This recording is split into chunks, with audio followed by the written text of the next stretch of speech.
Hello, everyone. Uh, Thank you very much for joining today.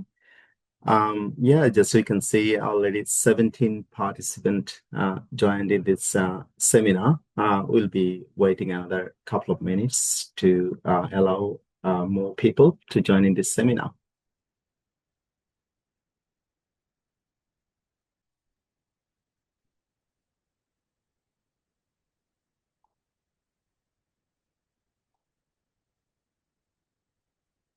Hello, can you change the slide, please? Thank you.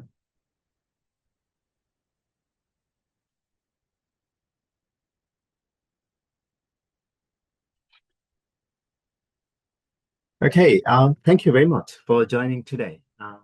It's uh, it's a nice day today, and it's a little bit brighter here in Sunshine Coast.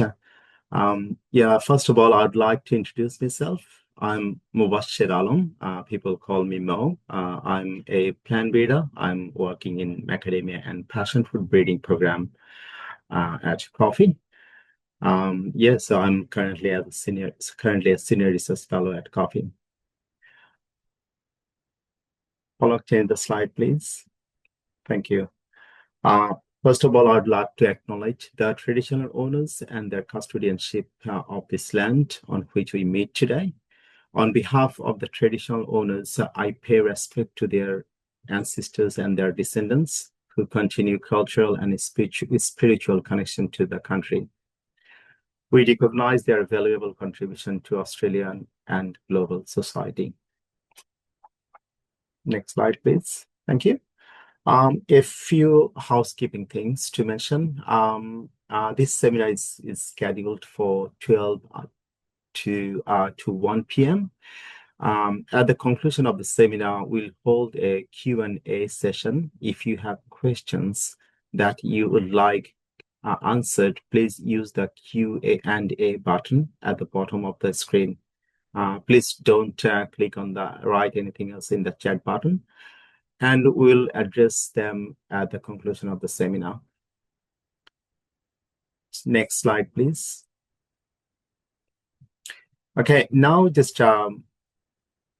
now I would like to introduce our today's speaker, Palak Tipka. She is a PhD student at Coffee in the Center of Horticulture Science, and she's near the end of her PhD. She submitted her thesis and reviewed it and submitted the final documents as well. Her work focuses on macadamia genetics, genomics, and molecular biology underlying self-fertility. She has research interest in quantitative genetics, genomic-assisted breeding, and advanced breeding strategies aimed at improving breeding efficiency and cultivar development. She's passionate about translating research into industry practice and focuses to support breeders and growers to enhance crop improvement and selection strategies. And I'm really glad to be a supervisor of Palak, and she did a fantastic job during her PhD. And I'm really proud of her because she completed 6 research chapters during her PhD. Well done, Palak. Now, next slide, please. Now I'll hand over the session to Palak. Palak, continue.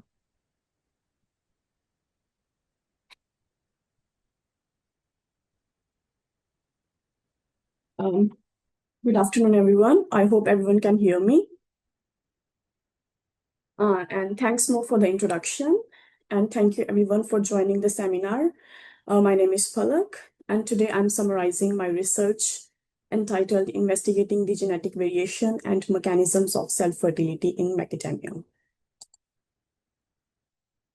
I too acknowledge the traditional owners and their custodianship of the lands on which we meet today, and pay my respect to their ancestors and their descendants. Macadamia. Macadamia is a native Australian nut, which is consumed worldwide for its delicious and nutritious nuts.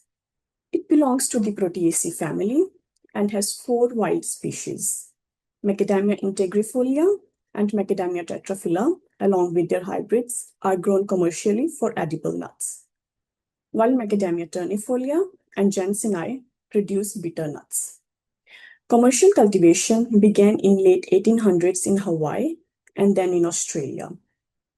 Kernels provide a good source of healthy fats, dietary fiber, vitamins, minerals, and have versatile uses such as in cooking, confectionery, and cosmetics, which boosted both domestic and global demand.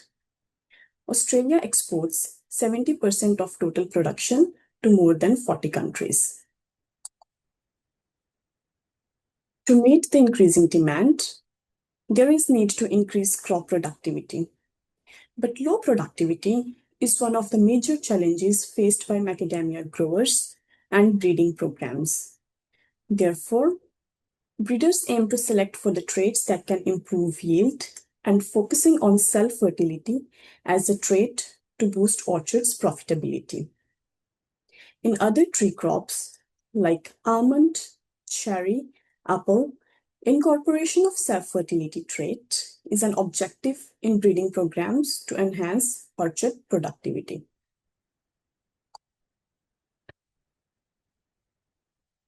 Self-fertility is a reproductive strategy that is characterized by the ability of a plant to set successful fruit or seed with self-pollen.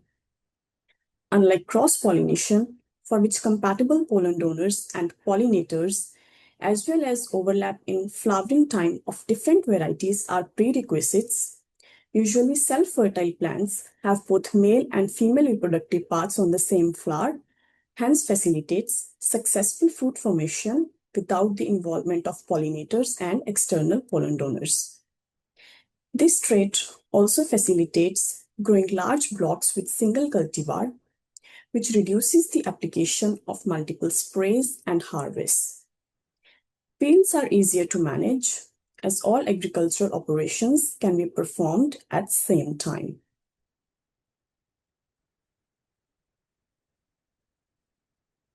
To prevent inbreeding depression that occurs due to the accumulation of deleterious alleles with continuous selfing, flowering plants have evolved various mechanisms to prevent self-fertilization, such as unisexuality.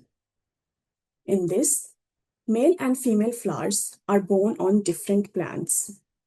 Either plants have female flower, that is stillate, or male flowers, that is staminate, hence prevents selfing.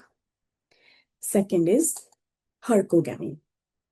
In this condition, although flower contains both male and female reproductive parts, but there is spatial separation between them, avoiding self-fertilization. Third is dichogamy, a condition when majority of the two reproductive parts does not coincide and prevent self-pollination. It's further of two types. First is protogyny, a condition where stigma becomes receptive before pollens are released by anthers. Second is protandry. It occurs when anthers release pollen before stigma becomes receptive. And last is self-incompatibility, which is a genetic mechanism and is the inability of a fertile hermaphrodite or perfect plant to set fruit or nuts with self-pollen. Hermaphrodite plants have both male and female reproductive parts on same flower.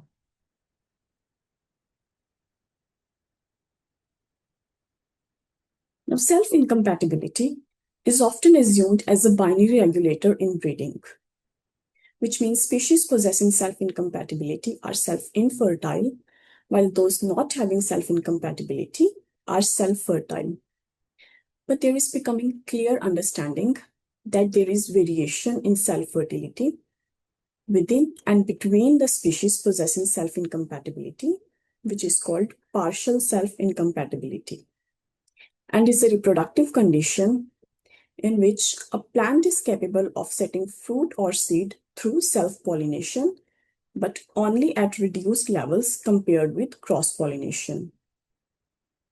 Now, talking about macadamia, it produces perfect flowers, which means flower comprises of both male and female reproductive parts, so self-fertility can be expected in the crop.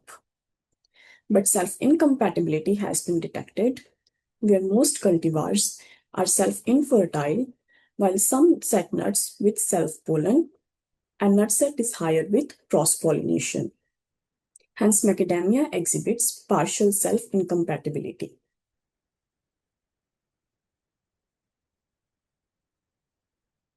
This project focuses on understanding self-fertility and barriers to self-fertility in macadamia. The research is structured around three core objectives. First, to investigate the genetic variation in self-fertility across a diverse germplasm, and further to employ molecular tools for identifying genetic markers associated with the trait, enabling rapid and early selection of self-fertile cultivars.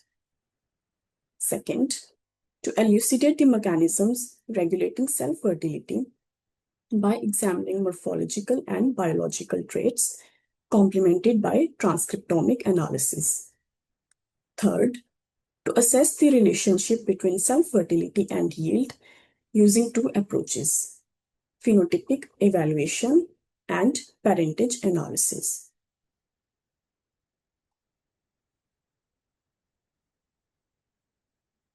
Moving to the first part, understanding the genetic variation and heritability of self-fertility, and then employing GWAS to identify molecular markers associated with the trait for accelerated breeding.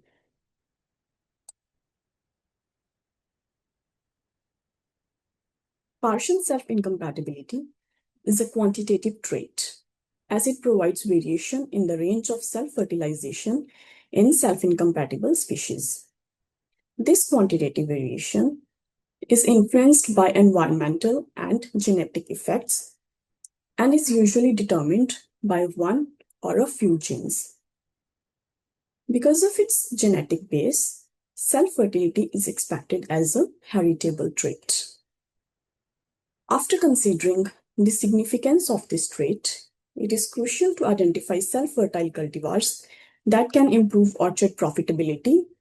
Hence, the objectives are: identify the range of phenotypic and genetic variation in self-fertility across wide germplasm.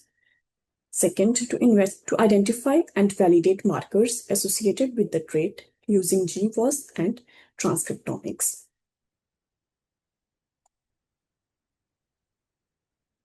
For this study, I collected data from 154 genotypes representing 228 trees across 3 flowering years. Each genotype was subjected to 2 treatments.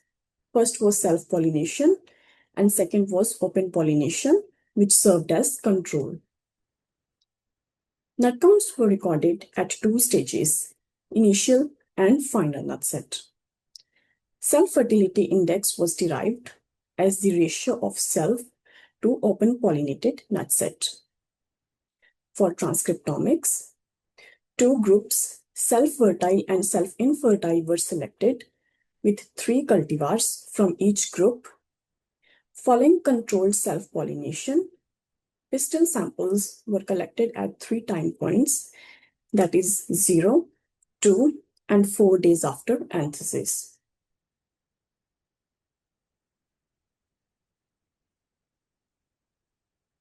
Multi-year analysis revealed notable genetic and phenotypic variances for both self-fertility indices. These values resulted in moderate heritability estimates and indicates that approximately 50 to 55 proportion of the observed variation in self-fertility can be attributed to genetic differences among genotypes, enhancing the reliability of selection based on phenotypic performance. A strong positive correlation was observed between initial and final nut set across 3 consecutive years. This consistent association suggests that either trait can serve as a reliable alternative for phenotyping self-fertility.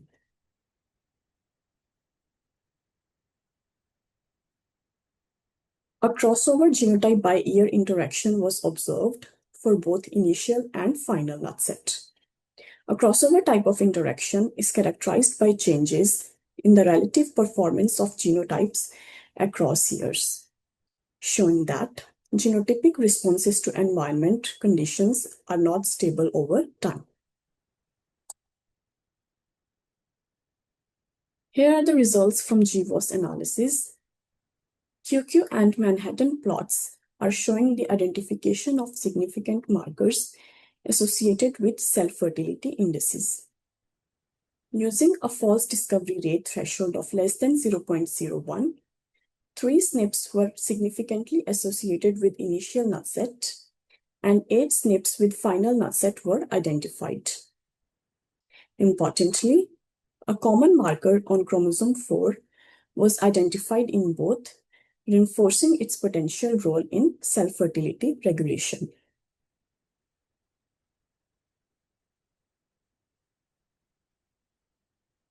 In this table, green color shows the significant markers for initial nut set and blue for final nut set.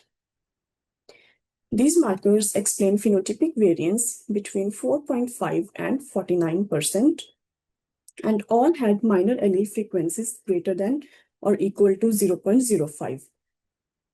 The genes linked to these markers are predominantly involved in biological processes of self-pollination, self-incompatibility, pollen tube guidance, abscisic acid signaling, and protein degradation pathways. Marker MSF4498 on chromosome 4 was identified for both initial and final nut set. The gene associated to the marker plays an important role in successful self-pollination. Other markers include genes such as FPOX protein SKP1, pectin esterase inhibitor, MYB transcription factors, zinc finger, and E3 ubiquitin proteins are associated with self-incompatibility, reinforcing the biological relevance of these findings.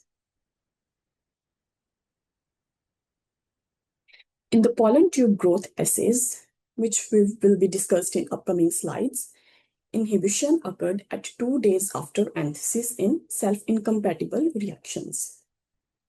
Therefore, this stage was considered critical for transcriptomic analysis. In this study, differences were also detected at 2 days after anthesis. In the plot, left-hand side panel represents expression of genes at 0 days after anthesis. The center one is for 2 days after anthesis, and right-hand side is for 4 days after anthesis. Green bars represent self-fertile pistils, and red bars represent self-infertile pistils.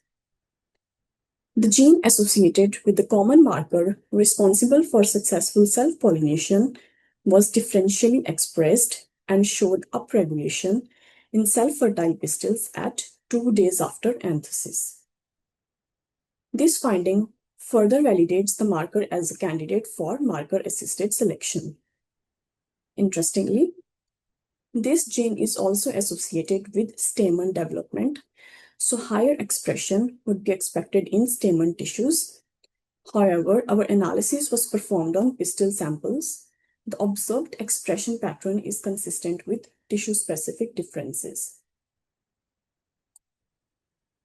Similarly, FPOX proteins and pectin esterase inhibitor are pollen-specific genes, which likely explains why they were not differentially expressed in pistil samples. Although their expression was not statistically significant, it remains biologically relevant. Zinc finger proteins are typically suppressed during self-incompatible reactions, hence upregulated in self-fertile samples here.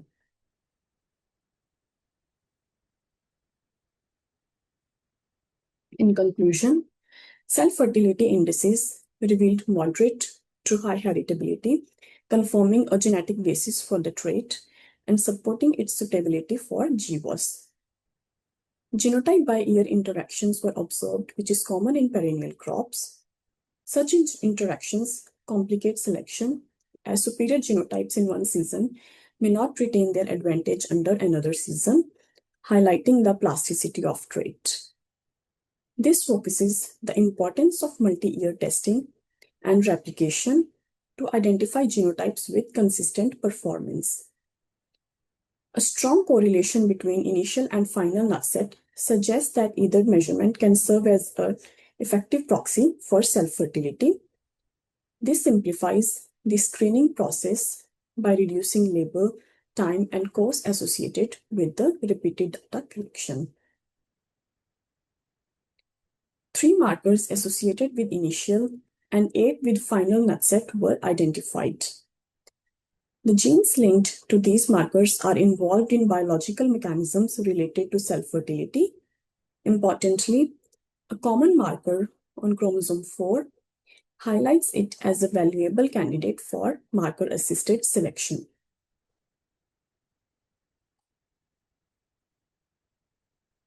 Moving to the next part, which investigates the morphological and biological reproductive traits in self-fertile and infertile macadamia cultivars. Based on floral characteristics, self-incompatibility can be categorized into 2 types, that is homomorphic and heteromorphic. In heteromorphic, flowers of the same species can have 2 or 3 distinct floral morphological types. This fertilization is compatible between flowers of different morphologies. In contrast, in homomorphic, all flowers share similar morphology. Based on the site of pollen tube inhibition, self-incompatibility can be early acting or late acting. In early acting, pollen either not germinates on stigma or pollen tube growth is stopped in the style before reaching to the ovary. Early acting is further of 2 types, gametophytic and sporophytic. In sporophytic, usually self-pollen growth is stopped at stigmatic surface. In gametophytic, self-pollen tube growth is inhibited in the style. On the other hand, in late-acting self-incompatibility, pollen tube reaches the ovary. Further, if pollen tube reaches the ovule, but no fertilization occurs, then it is prezygotic. But if fertilization occurs and later no fruit or seed is formed, then it is postzygotic. Here comes the objectives. First is to identify if self-incompatibility is due to floral morphology. That is, whether all the flowers share similar morphology or have different morphologies. Secondly, macadamia exhibits protandry, where anthers shed pollen grains before stigma becomes receptive. Here the objective is to identify if protandry is associated with self-fertility. Third experiment is to identify if incompatible reaction is prezygotic or postzygotic, gametophytic or sporophytic based on pollen tube growth.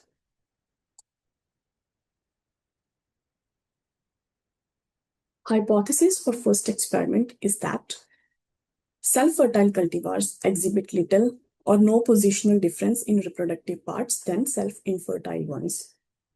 For this, floret samples have been collected from self-fertile and infertile cultivars and analyzed for pistil length, that is female, stamen length, that is male, and stigma anther distance, that is distance between the stigma tip and nearest anther, indicating spatial separation of reproductive organs. Non-significant interactions were observed among cultivar nested within group and ear for 3 traits, pistil, stamen, and stigma anther distance, indicating trait stability across cultivars and ears. However, significant interactions were detected between group and cultivar, as well as between ear and group, suggesting that observed group-level differences may be driven by specific cultivars within group rather than differences between groups. Reduced stigma anther distance is generally associated with increased selfing due to enhanced contact between self-pollen and stigma. Instead, self-fertile cultivars showed greater stigma-anther distance than self-infertile ones, although non-significant, contradicting the hypothesis that minimal spatial separation facilitates self-fertility in macadamia.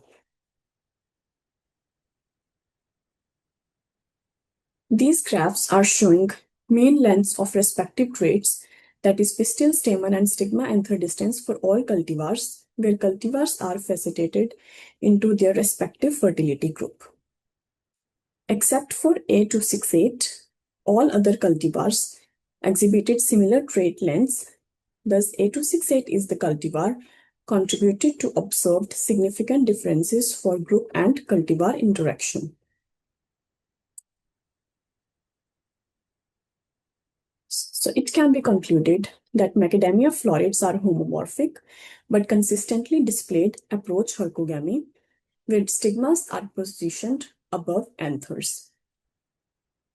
The similarity in morphology across self-fertile and infertile cultivars suggests that hercogamy or spatial difference between reproductive wholes does not explain fertility, self-fertility differences.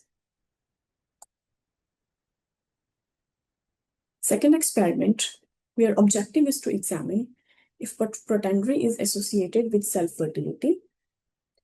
The hypothesis is that in self-fertile cultivars, there is synchronization in the maturity of male and female reproductive organs, but not in self-infertile ones. For that, pollen viability and stigma receptivity from two groups has been estimated. After self-pollination, pollen and stigma samples were collected at 6 floral stages, starting from looping up to 4 days after anthesis.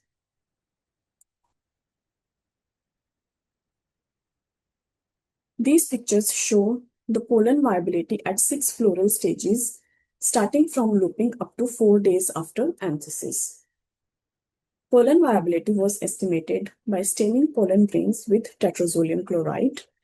The principle of staining test is based on redox reaction. When pollen grains are dipped in TTC solution, inside the viable pollen grains, enzyme succinate dehydrogenase reduces TTC to water-insoluble compound called formazine or TTF, which imparts a deep red color indicating their viability. On the other hand, non-viable pollen grains do not have enzyme, hence do not show red color. The highest number of pollen grains were observed at looping and anthesis, while the lowest number of viable pollen grains were observed at 3 to 4 days after anthesis.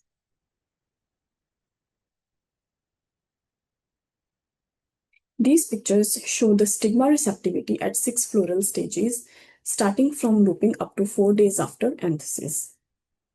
Stigma receptivity was estimated by hydrogen peroxide test. The principle is when hydrogen peroxide solution is applied to receptive stigma, this induces bubbling reaction, which occurs due to the presence of peroxidase enzymes in receptive stigmatic tissues that catalyzes the breakdown of hydrogen peroxide into water and oxygen gas comes out in the form of bubbles.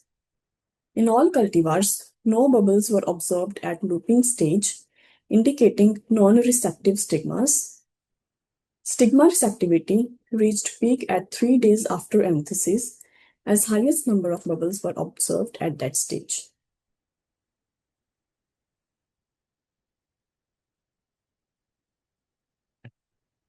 A graph for 6 studied cultivars with 6 floral stages, where pollen viability on left y-axis and stigma receptivity on right y-axis indicated that all cultivars showed similar patterns for both traits. With the progression in the flowering stages, there was decrease in pollen viability %. In contrast, stigma became more receptive from looping up to 3 days after anthesis. For all cultivars, pollen viability was highest at looping and stigma was not receptive at that stage, hence protandry is observed in all cultivars.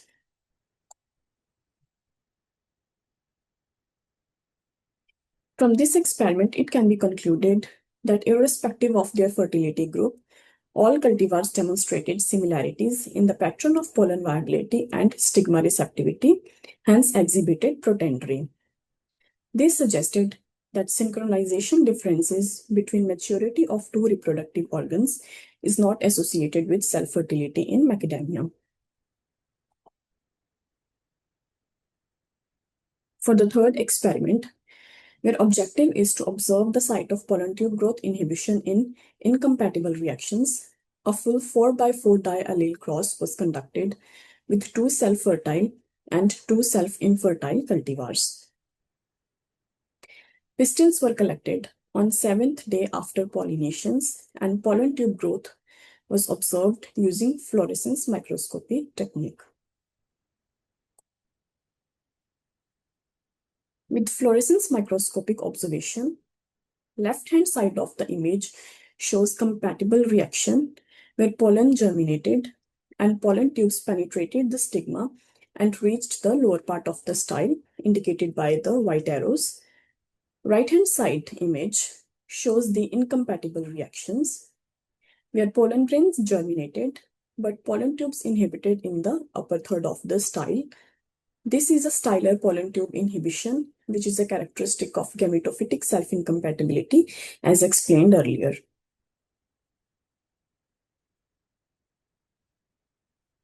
Analysis exhibited significant differences between crosses.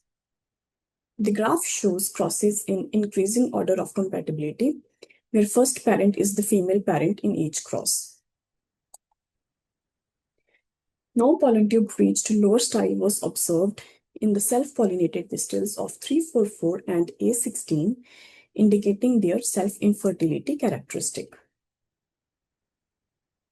Mean percent of pistils per raceme in which pollen tubes reached lower style was higher for 791 compared to 741 self, implying 791 is more self-fertile.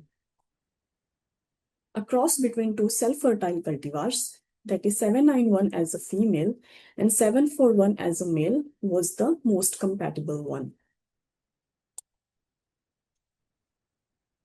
Macadamia cultivars showed significant effects for general compatibility, specific compatibility, and reciprocal following self and cross-pollinations.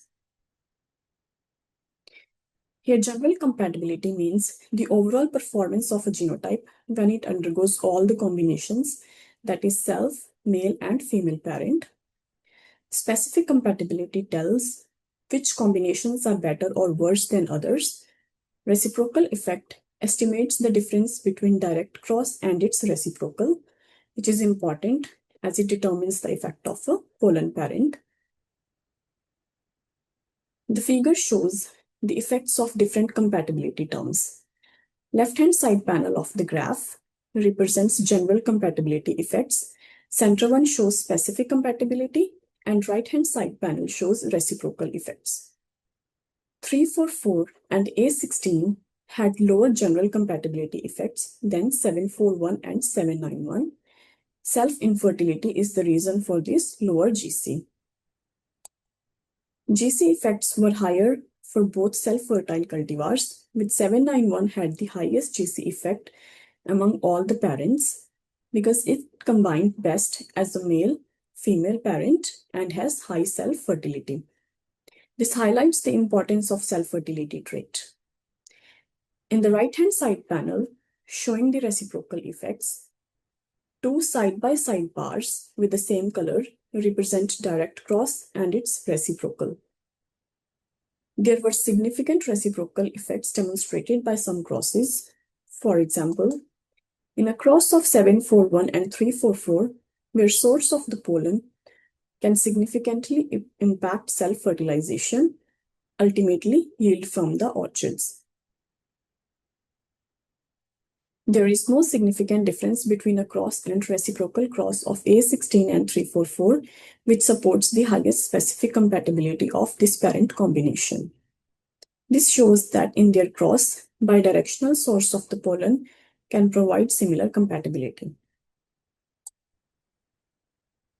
From this experiment, it can be concluded that pollen tube was stopped in the upper third of the style in incompatible pollinations.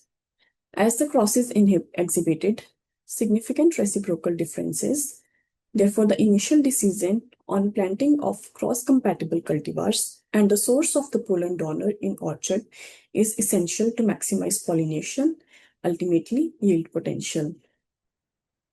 This provides an opportunity for further genetic and molecular studies to identify the genes regulating self-fertility trait.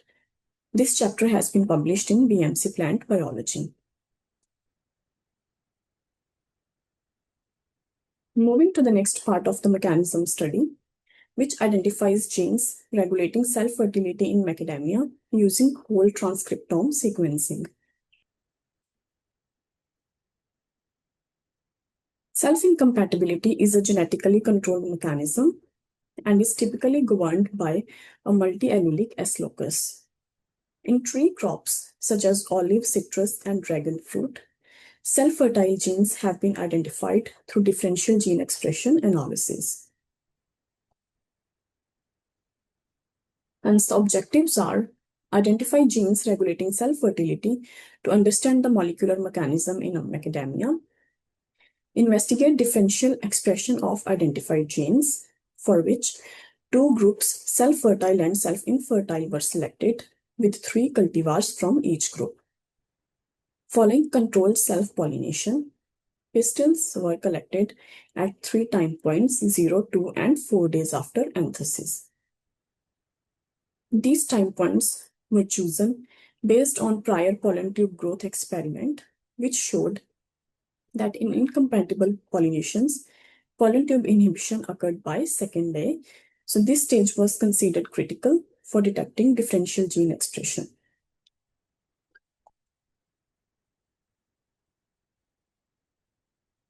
Characterize the transcriptional differences between self-fertile and self-infertile pistils. I first compared all samples across all time points. Venn diagram analysis revealed 2093 genes that were expressed in only one of the 2 fertility groups. Downstream filtering showed that only 2 significant genes were present in self-infertile pistils and 3 were present in self-fertile pistils, overlapped across 3 time points. These 5 uniquely expressed genes represent strong candidates for fertility-associated regulatory functions.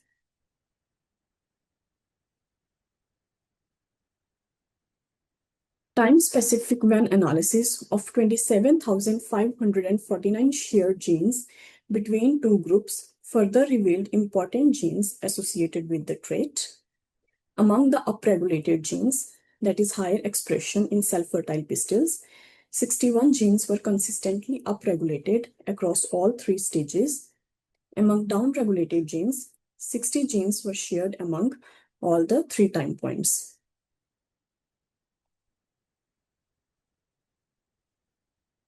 This is the geoplot where red bar indicates downregulated genes and gray bar indicates upregulated genes. The analysis revealed that significant upregulated and downregulated differentially expressed genes were distributed across all 3 major geocategories. Within the biological process category, near about 15% of differentially expressed genes were assigned to reproduction or reproductive process, highlighting their potential involvement in fertility regulation. A key outcome of this study is the identification of receptor-like kinase signaling as a major pathway determining self-fertility in macadamia. At 2 days after anthesis, when pollen tube inhibition becomes evident, self-infertile pistils show strong enrichment of receptor-like kinases. This indicates that self-infertile pistils actively triggered a defense-like recognition response against self-pollen. This response integrates several interconnected pathways such as calcium signaling, reactive oxygen species, signaling, vesicle trafficking, cell wall reinforcement that physically restricted pollen tube entry. Elevated cytosolic calcium and reactive oxygen species both are hallmarks of incompatible pollinations, likely create an intracellular environment that inhibited pollen tube progression.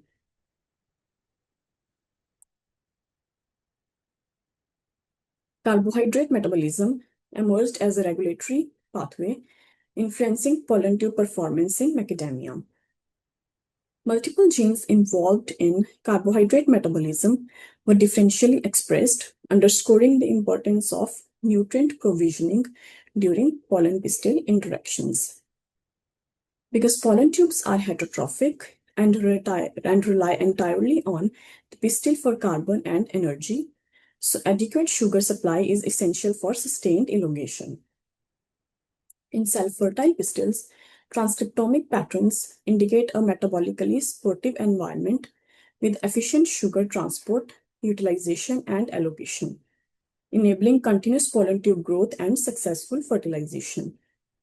In contrast, in self-infertile pistils, showed restricted carbohydrate metabolism, creating an energetically limiting environment that contributes to self-incompatibility by inhibiting pollen tube progression. This interpretation is strongly supported by KEGG enrichment, which highlights carbohydrate-related pathways as key determinants of compatibility outcomes at 2 days after anthesis. In conclusion, cytological observations indicated a homomorphic stylar self-incompatibility response with pollen tube arrest in the upper style, a pattern consistent to gametophytic self-incompatibility. GWAS also identified markers linked to genes such as F-POX proteins and pectin esterase inhibitors, again both commonly associated with gametophytic self-incompatibility, but the transcriptomic data point to a broader, more complex compatibility network. In self-infertile pistils, the dominant signature involves receptor-like kinase signaling together with carbohydrate metabolism that suppresses self-pollen progression. Thus, macadamia may possess a gametophytic self-incompatibility-like or a protease-specific homomorphic stylar self-incompatibility mechanism. Further functional validation and expression in different tissues is needed for the understanding of molecular level of self-incompatibility mechanism.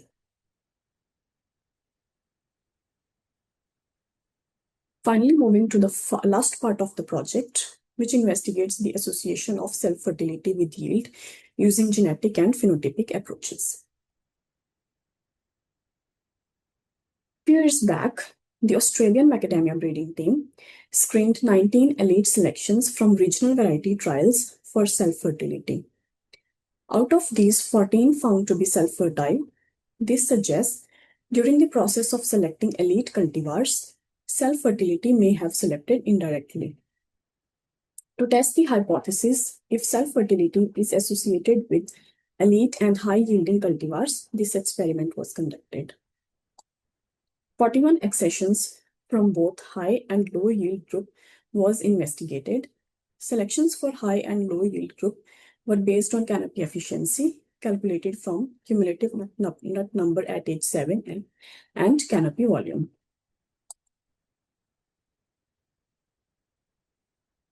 Rate of self-fertility was tested using 2 methods. First method involved excluding cross-pollen by bagging racemes before anthesis and then comparing nut set from open pollinated racemes. Second method involved parentage analysis, for which leaf samples and 20 open pollinated kernels per accession were genotyped. From the phenotypic analysis, both high and low yielding groups exhibited similar nut set levels following self-pollination. This demonstrates that self-fertility is not exclusive to high-yielding genotypes, but a trait distributed across all yield classes. Open pollination consistently produced higher nut set compared to self-pollination, indicating while self-fertility is broadly present, cross-pollination remains more effective strategy for maximizing nut set. From the parentage analysis, genotypes were clustered using hierarchical clustering. Similar to the phenotypic assessment, both high and low yielding groups contained high self-fertile genotypes. Again, this indicates that self-fertility is not necessarily linked to high yield performance. The dual approach employed in this study revealed a consistent narrative. Self-fertility in macadamia is a genotypic specific trait and not exclusively linked to high-yielding genotypes. This independence of self-fertile cultivars is significant for breeding, as high self-fertile cultivars can combine high yield potential to offer consistent yield, particularly under conditions of limited pollinator activity, scarce compatible pollen, or in isolated orchards.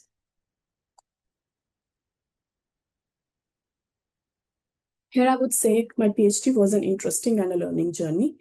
It has given me the opportunity to answer unknown questions, develop technical skills, and deliver outcomes with real industry relevance. Through this project, I have deepened our understanding of self-fertility in macadamia and gained expertise in quantitative genetics, genomics, transcriptomics, and breeding innovation. The study has direct industrial applications. It demonstrates that self-fertility enables nut set without pollinators, external pollen donors, or hand pollination. I found that pollen donor can influence yield, highlighting the importance of reciprocal or compatible crosses. The research supports the introduction of self-fertile cultivars for growers, identifies molecular markers for accelerated breeding, and uncovers the genes and mechanisms regulating this stable and genotype-specific trait. Finally, I would acknowledge my advisory team, Progress Review panel for their support and advice, University of Queensland for providing the scholarship and stipend, Hot Innovation for project funding, my fellow PhD students, Macadamia research team, and staff members at Manuji Research Facility. Thank you everyone for your time and for listening.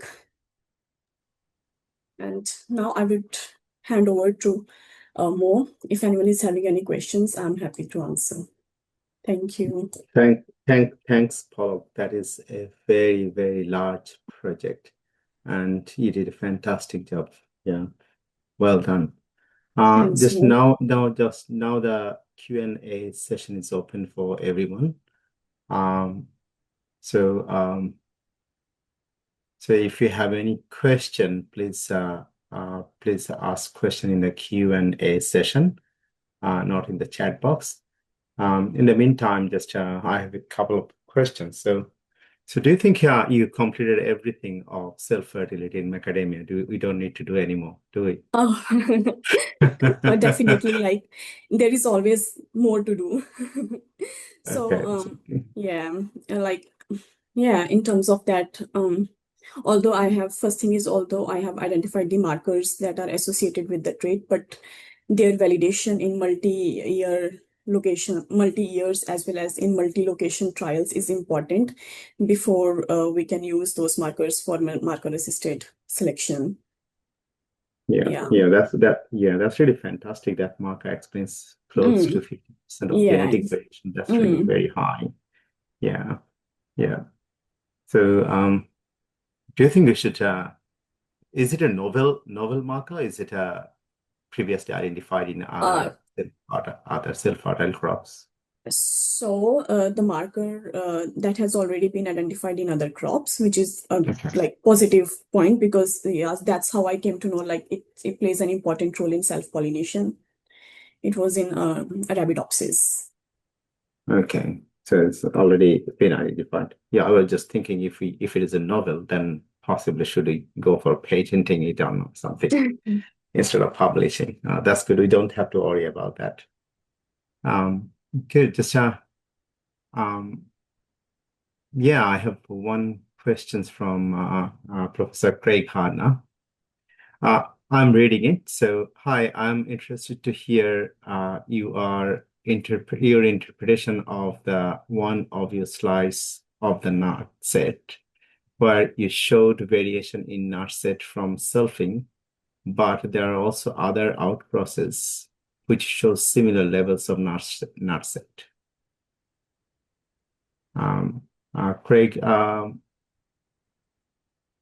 Craig, just could you please ask the question, please? Possibly, I'm not clear. Could you please ask again, please? Palak, did you understand the question? So Craig said that in one of your slides, you showed that variation in NARSet from selfing, but there are also other outcrosses where you show similar level of NARSet. So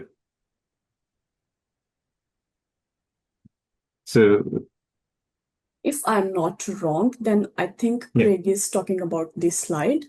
Okay. So that means it's not earlier but slide. Here, sorry? Can you move to earlier slide? He said earlier slide. Earlier slide? Yeah. Okay. Can you go to self and crossing slide, please?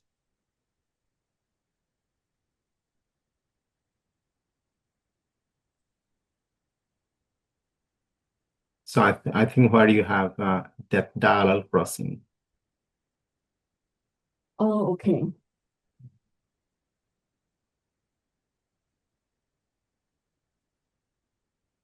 So you have low level of NARSet with outcrosses as with selfing.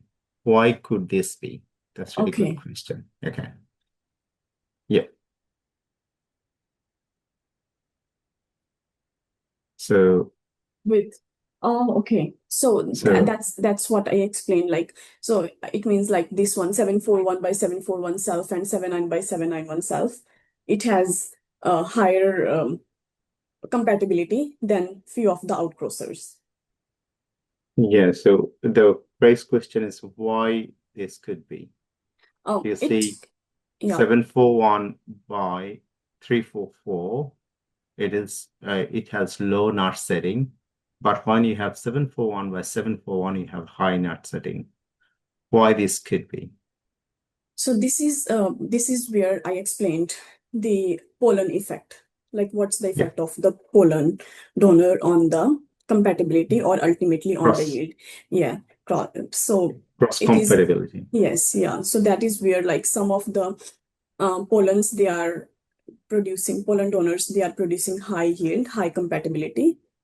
Yeah. It's because of the genetics, like they are more compatible. Yeah. Yeah. So okay. So they are not compatible. Okay. So that's what you also presented in another slide about self-compatibility and reciprocal something. So yeah. Okay.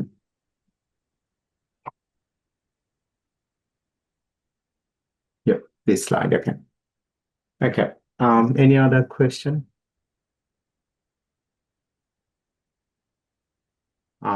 He asked, but what about 741 by A16?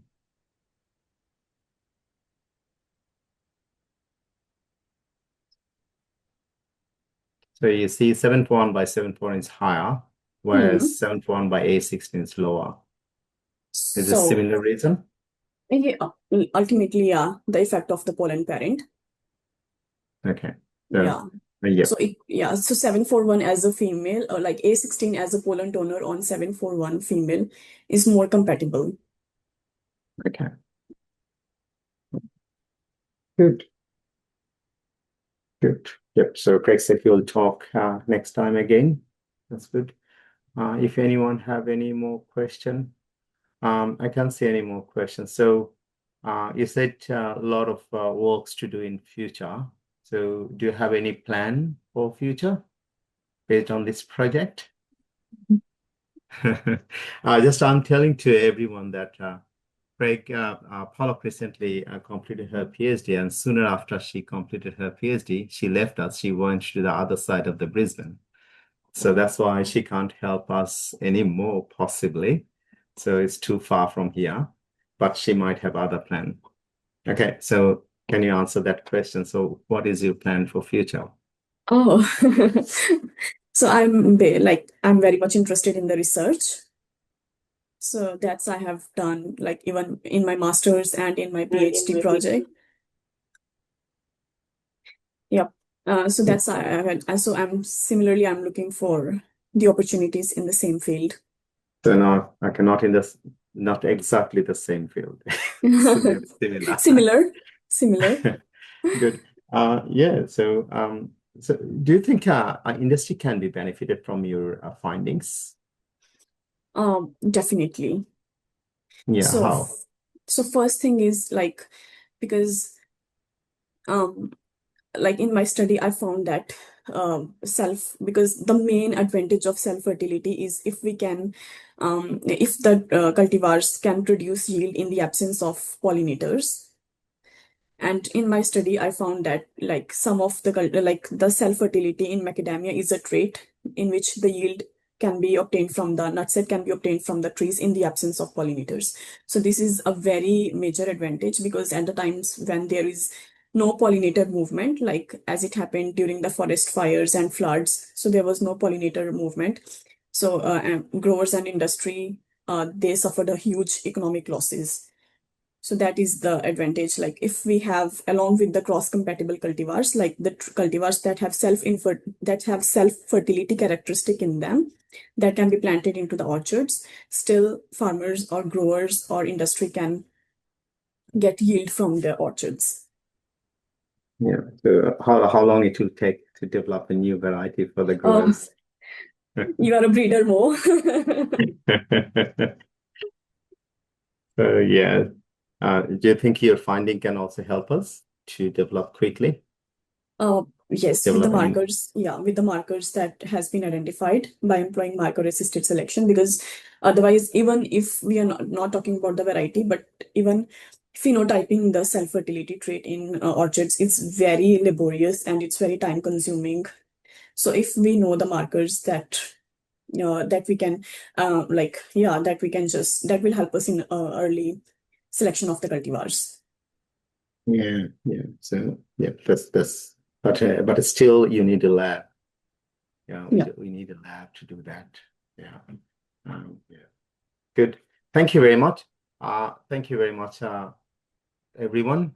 Yeah, so now we don't have any more questions. So now I would like to tell everyone that the next seminar in this series is on the 25th of August and features Srinivasa Reddy Mukukuri and is titled Predicting Lodging in Sorghum Breeding Trials Using Phenomics and Genomic Approaches.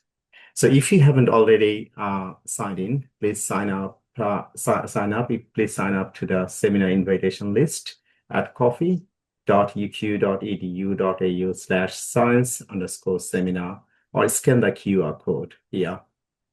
Thank you very much. Thank you. Bye.